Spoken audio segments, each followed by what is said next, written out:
Pop-Tarts back for the Quarantine Read Aloud series, chapter book edition. Today we will be doing chapters 16 and 17 of E.B. White's Charlotte's Web.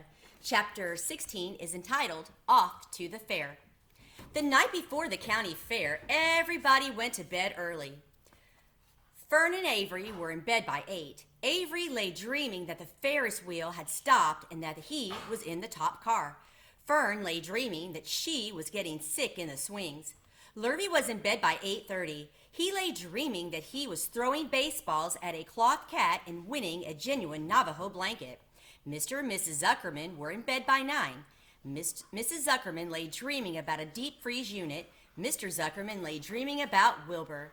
He dreamt that Wilbur had grown until he was 116 feet long and 92 feet high, and that he had won all the prizes at the fair and was covered with blue ribbons and even had a blue ribbon tied to the end of his tail. Down in the barn cellar, the animals too went to sleep early.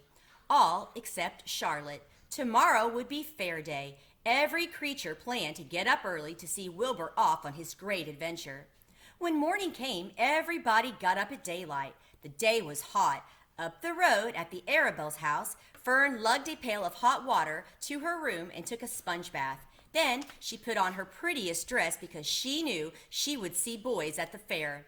Mrs. Arabelle scrubbed the back of Avery's neck and wet his hair and parted it and brushed it down hard till it stuck to the top of his head, all but 6 hairs that stood straight up.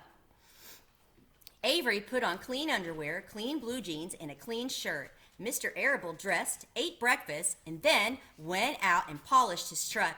He had offered to drive everybody to the fair, including Wilbur. Bright and early, Lurvy put clean straw in Wilbur's crate and lifted it into the pig pen. The crate was green. In gold letters it said, Zuckerman's Famous Pig. Charlotte had her web looking fine for the occasion. Wilbur ate his breakfast slowly. He tried to look radiant without getting food in his ears. In the kitchen, Mrs. Zuckerman suddenly made an announcement. Homer, she said to her husband, I am going to give that pig a buttermilk bath. A what? Said Mr. Zuckerman. A buttermilk bath.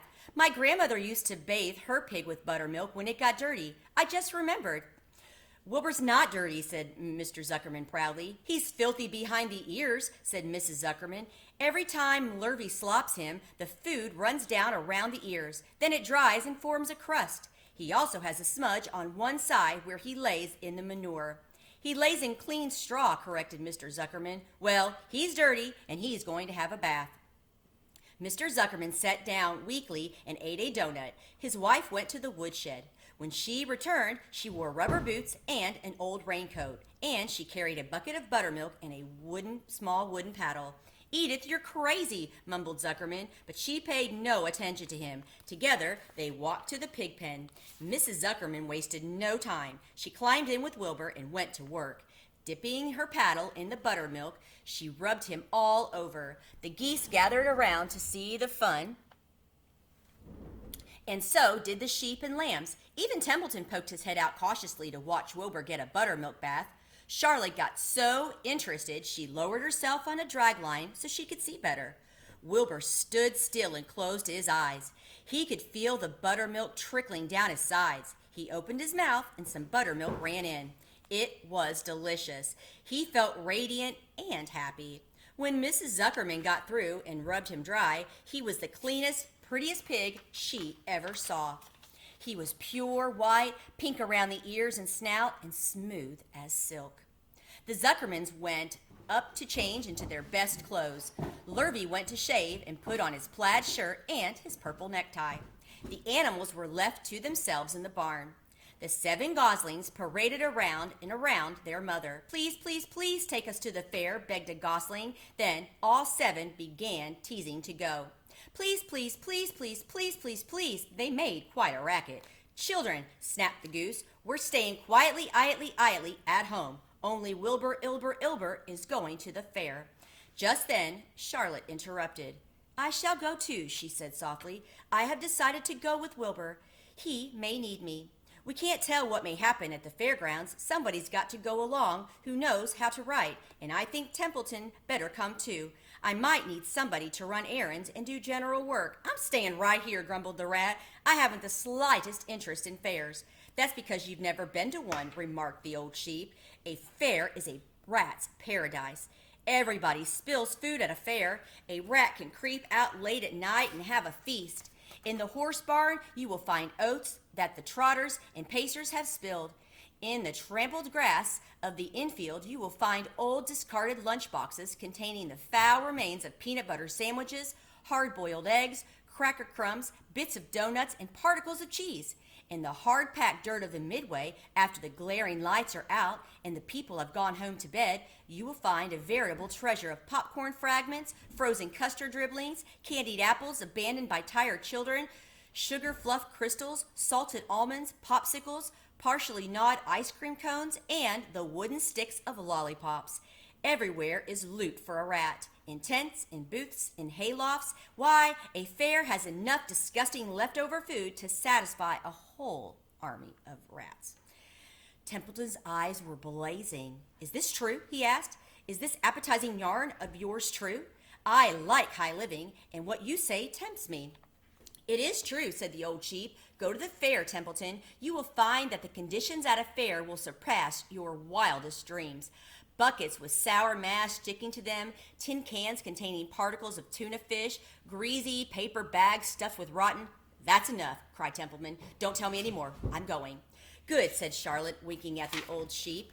Now then, there is no time to be lost. Wilbur will soon be put into the crate. Templeton and I must get in the crate right now and hide ourselves. The rat didn't waste a minute. He scampered over to the crate, crawled between the slats, and pulled straw up over him so he was hidden from sight. All right, said Charlotte, I'm next. She sailed into the air, let out a drag line, and dropped gently to the ground. Then she climbed to the side of the crate and hid herself inside a knothole in the top board. The old sheep nodded. What a cargo, she said. The sign ought to say Zuckerman's famous pig and 2 stowaways. Look out, the people are coming. I mean, shouted the gander. Cheese it, cheese it, cheese it. The big truck with Mr. Arable at the wheel backed slowly down toward the barnyard. Lurvy and Mrs. Zuckerman walked alongside. Fern and Avery were standing in the body of the truck, hanging on to the sideboards. Listen to me, whispered the old sheep to Wilbur. When they open the crate and try to put you in, struggle. Don't go without a tussle. Pigs always resist when they are being loaded.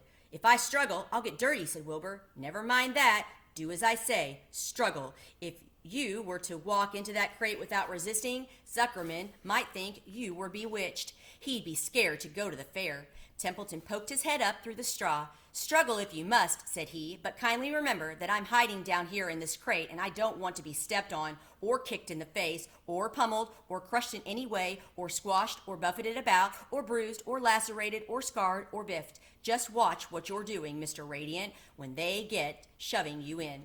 Be quiet, Templeton, said the sheep. Pull in your head. They're coming. Look radiant, Wilbur. Lay low, Charlotte. Talk it up, geese. The truck backed slowly to the pig pen and stopped. Mr. Arable cut the motor, got out, walked around to the rear, and lowered the tailgate. The geese cheered. Mrs. Arable got out of the truck. Fern and Avery jumped to the ground. Mrs. Zuckerman came walking down from the house. Everybody lined up at the fence and stood for a moment, admiring Wilbur and the beautiful green crate. Nobody realized that the crate already contained a rat and a spider. That's some pig, said Mrs. Arable. He's terrific, said Lurvy. He's very radiant, said Fern, remembering the day he was born. Well, said Mrs. Zuckerman, he's clean anyway. The buttermilk certainly helped. That's my zoo back there in the background. Mr. Arable studied Wilbur carefully. Yes, he's a wonderful pig, he said. It's hard to believe that the runt of the litter he was. You'll get some extra good ham and bacon, Homer, when it comes time to kill that pig. Wilbur heard these words, and his heart almost stopped. I think I'm going to faint, he whispered to the old sheep who was watching. Kneel down, whispered the old sheep. Let the blood rush to your head. Wilbur sank to his knees. All radiance gone, his eyes closed. Look, screamed Fern. He's fading away. Hey, watch me, yelled Avery, crawling on all fours into the crate. I'm a pig! I'm a pig! Avery's foot touched Templeton under the straw. What a mess, thought the rat. What fantastic creatures boys are. Why did I let myself in for this? The geese saw Avery in the crate and cheered. Avery, you get out of that crate this instant, commanded his mother. What do you think you are? I'm a pig, cried Avery, tossing handfuls of straws into the air. Oink, oink, oink. The truck is rolling away, Papa, said Fern. The truck, with no one at the wheel, had started to roll downhill. Mr. Arable dashed to the driver's seat and pulled the emergency brake. The truck stopped. The geese cheered. Charlotte crouched and made herself as small as possible in the knothole so Avery wouldn't see her. Come out at once, cried Mrs. Arable. Avery crawled out of the crate on hands and knees, making faces at Wilbur. Wilbur fainted away. The pig has passed out, said Mrs. Zuckerman. Throw water on him. Throw buttermilk, suggested Avery. The geese cheered. Lurvy ran for a pail of water. Fern climbed into the pen and knelt by Wilbur's side. It's sunstroke, said Mr. Zuckerman. The heat is too much for him. Maybe he's dead, said Avery. Come out of that pig pen immediately, cried Mrs. Arable. Avery obeyed his mother and climbed into the back of the truck so he could see better. Lurvy returned with cold water and dashed it on Wilbur. Throw some on me, cried Avery. I'm hot too. Oh, keep quiet, hollered Fern. Keep quiet! Her eyes were brimming with tears. Wilbur, feeling the cold water, came to. He rose slowly to his feet while the geese cheered. He's up, said Mr. Arable. I guess there's nothing wrong with him. I'm hungry, said Avery. I want a candied apple. Wilbur's all right now, said Fern. We can start. I want to take a ride in the Ferris wheel. Mr. Zuckerman and Mr. Arable and Lurvy grabbed the pig and pushed him headfirst toward the crate. Wilbur began to struggle. The harder the men pushed, the harder he held back. Avery jumped down and joined the men. Wilbur kicked and thrashed and grunted. Nothing wrong with this pig, said Mr. Zuckerman cheerfully, pressing his knee against Wilbur's behind. All together now, boys. Shove! With a final heave, they jammed him into the crate. The geese cheered. Lurvy nailed some boards across the end so Wilbur couldn't back out. Then, using all their strength, the men picked up the crate and heaved it aboard the truck. They did not know that under the straw was a rat and inside a knothole was a big gray spider. They saw only a pig. Everybody in, called Mr. Arable. He started the motor. The ladies climbed in beside him. Mr. Zuckerman and Lurvy and Fern and Avery rode in back, hanging on the sideboards. The truck began to move ahead. The geese cheered. The children answered their cheer, and away went everybody to the fair. And I'm actually going to do chapter 17 here in just a second. We'll see you in just a few minutes. Bye.